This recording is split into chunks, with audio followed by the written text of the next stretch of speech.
Building plan অনুমোদনের copy সহ একাধিক নথি তলব করা হয়েছে কলকাতা পুরসভার পক্ষ থেকে। বাড়তি নির্মাণ হয়ে থাকলে অনুমতি নেওয়া হয়েছিল কিনা তাও জানতে চাওয়া হয়েছে কলকাতা পুরসভার পক্ষ থেকে পাঠানো এই নোটিশে। মোট 17টি ঠিকানায় কলকাতা পুরসভার পক্ষ থেকে এই নোটিশ পাঠানো হয়েছে। আরো বিস্তারিত এই বিষয় নিয়ে জানাবেন প্রতিনিধি অর্ণব মুখোপাধ্যায় আমাদের সঙ্গে রয়েছেন। অর্ণব, তুমি আমাদের দেখাচ্ছিলে কালীঘাট রোডের 2টি ঠিকানা, প্রেমেন্দ্র মিত্র সরণির 3টি ঠিকানা, শান্তিনিকেতন সহ একাধিক ঠিকানায় কলকাতা পুরসভার পক্ষ থেকে এই নোটিশ পাঠানো হয়েছে। কি বলা হয়েছে এই নোটিশে?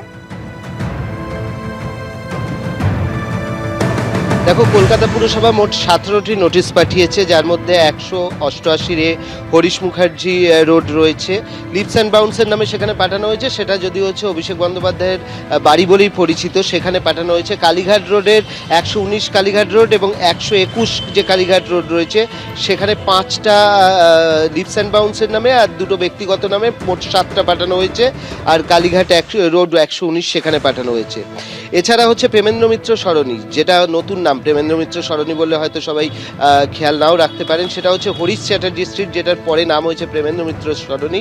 অর্থাৎ প্রাক্তন মুখ্যমন্ত্রী মমতা বন্দ্যোপাধ্যায়ের যে বাড়ির গলি, সেখানে হচ্ছে 29 সি, 46 বি এবং তার সঙ্গে হচ্ছে 29 এ, এই 3টে প্রেমিসেসে নোটিশ দেওয়া হয়েছে এবং সেখানে অন্তত 5টা নোটিশ এই 3টে প্রেমিসেস মিলিয়ে দেওয়া হয়েছে।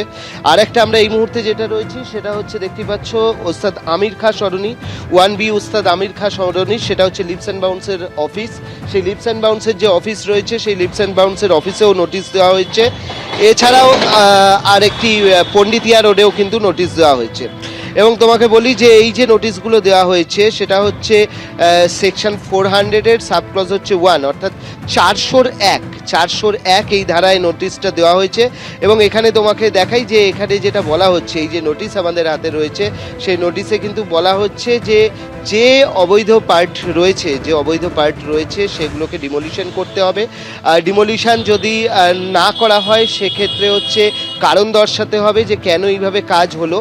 তার পাশাপাশি হচ্ছে এটাও বলা হচ্ছে যদি এগুলোর কোনোটাই না হয় সেক্ষেত্রে পুরসভা ভেঙে দেবে এবং পুরসভা ভেঙে দিয়ে পুরসভা হচ্ছে যে খরচ রয়েছে সেই খরচ হচ্ছে পুরসভা, এখানে যে ওনার রয়েছে তার কাছ থেকে পুরসভা আদায় করবে।